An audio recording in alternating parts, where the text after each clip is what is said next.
Hi everyone and welcome to the Go Squadron.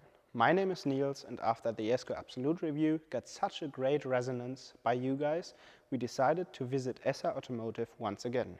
Today we have the CCR here, which is Koenigsegg's second model released in 2005. This specific car is chassis 20 and was first shown in Russia in 2005.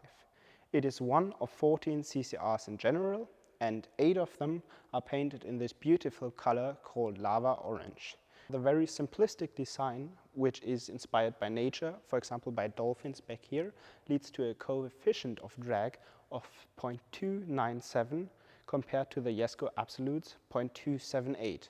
So it's very close to it, even though it's not purpose-built for top speed. However, the Jesko Absolut has twice the power, so I think it'll have quite an advantage. Now, the looks match the performance, obviously, so this car is where basically Koenigsegg started to break records. They had this car, the CCR, and brought it to Nardò, where they hit a new production car top speed record of 388 kilometers per hour back in 2005.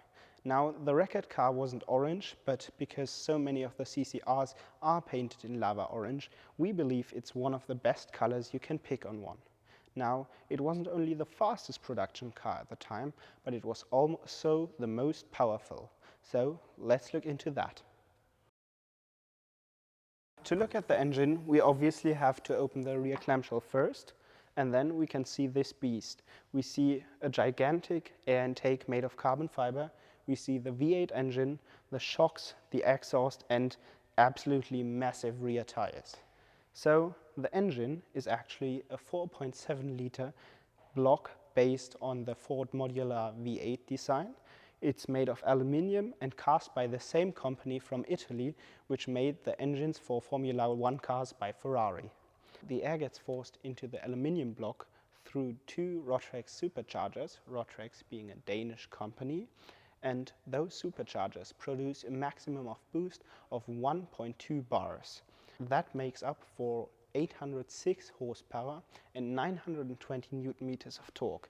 However, the fuel system is actually designed to withstand fuel amounts of up to 1000 horsepower, which we'll later see in the cars behind me, like the Agera or CCX. This power goes to the rear wheels through a SEMA 6-speed manual, which means you can shift all those 806 horses manually. The rear wheels are 335 millimeters wide and usually would have 20-inch phone dial wheels on them, but in this case, this car, chassis 20, wears the 11-spoke wheels from the CCX and CCXR edition. Compared to the rear, the front wheels and tires are obviously a lot smaller. The 9-spoke wheels in front have 19-inch in diameter, and the tires are 255 millimeters wide. Under those are AP racing brakes, which help to stop the car down from high speeds. Now let's move on to the interior.